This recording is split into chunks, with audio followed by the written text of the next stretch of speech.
Imainayan Kashankichis, Noja Sutimi Juan Huaranca, soy quechua. Kamisaraki, Gilatanaka, Cuyacanaka, Nayan Sutijaj, Nancy Piñones, soy Aymara. Wehikshirkets en Majes, Yani Keyuk, soy del pueblo Shilknam. Mari Compulamuen, Incheta, Cristina Payal, Pilquina Piñán, soy Mapuche.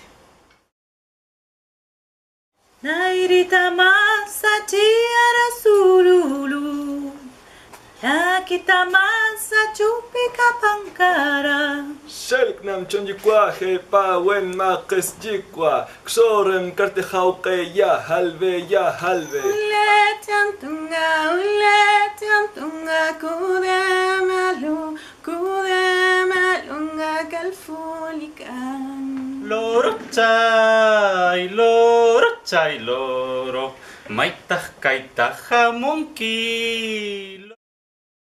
Bueno amigos, somos Kutana, somos el primer colectivo intercultural indígena de este tipo en Chile que reúne, ¿cierto?, en esta agrupación a indígenas pertenecientes a diferentes pueblos. En nuestra agrupación hay gestores interculturales, artistas visuales, cantantes y docentes, motivados por el deseo común de difundir nuestras culturas y nuestros idiomas a través, en este caso, nuestro primer proyecto, de la música. Kutana es una palabra de la Patagonia que significa conversar en idioma yagán, y quisimos hacerlo en este idioma puesto que este pueblo representa el último lugar del continente americano al que llegaron nuestros antepasados hace miles de años atrás.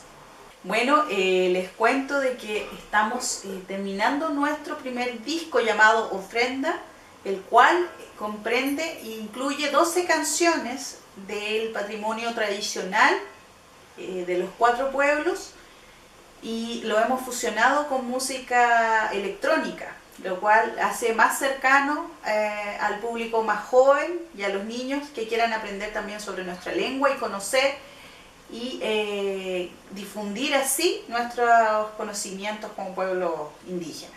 Estamos en esta última etapa, ya tenemos las 12 canciones grabadas, está masterizado y diagramado, y lo único que nos falta es reproducir estos discos para nuestro gran lanzamiento.